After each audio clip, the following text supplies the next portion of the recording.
السلام علیکم ورحمۃ اللہ وبرکاتہ، نحمدہ ونصلی علی رسولہ الکریم، اما بعد فاعوذ باللہ السمیع العلیم من الشیطان الرجیم، بسم اللہ الرحمن الرحیم۔ آج ہم رمضان المبارک کے مہینہ کے حوالے سے مختلف کام و مسائل پر بات کریں گے۔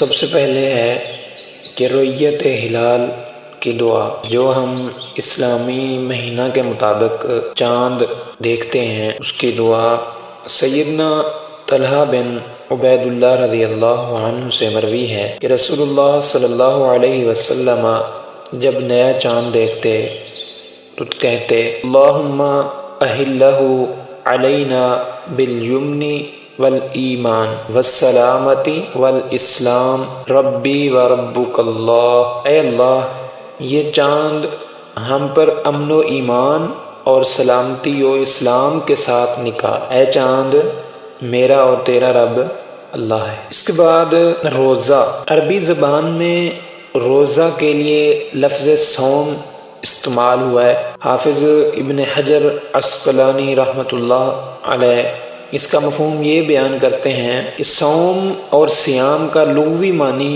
رکنا ہے۔ امام راغب اصفہانی فرماتے ہیں کہ اصل میں صوم کا معنی کام سے رکنا ہے۔ اصطلاح شرع میں مخصوص وقت میں مخصوص شرائط کے ساتھ مخصوص رکنا ہے۔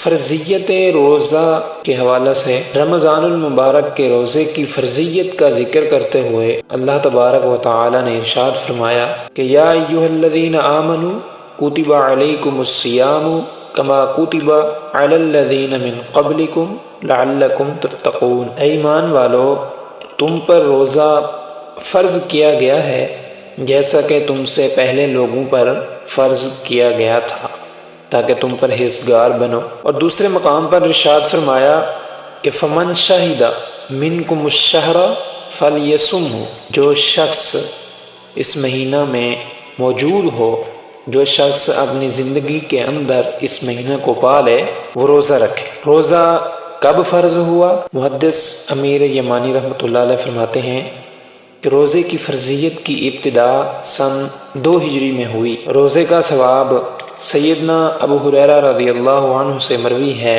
کہ رسول اللہ صلی اللہ علیہ وسلم نے فرمایا کہ من صام رمضان ایمانا و احتسابا غفر له ما تقدم من ذنبہ، جس نے رمضان کا روزہ ایمان اور ثواب سمجھ کر رکھا، اس کے سابقہ گناہ معاف کر دیے جاتے ہیں۔ اسی طرح سیدنا عمر بن مرہ الجہنی رضی اللہ عنہ سے مروی ہے کہ ایک آدمی نبی کریم صلی اللہ علیہ وسلم کے پاس آیا، اس نے کہا اے اللہ کے رسول، اگر میں اس بات کی گواہی دوں کہ اللہ کے سوا کوئی عبادت کے لائق نہیں اور آپ صلی اللہ علیہ وسلم اللہ کے رسول ہیں، اور میں 5 نمازیں بھی ادا کروں، زکوٰۃ دوں، رمضان المبارک کے روزے رکھوں اور اس کا قیام کروں، تو میں کن لوگوں میں شمار ہوں گا؟ یہ اس شخص نے آپ صلی اللہ علیہ وسلم سے سوال کیا۔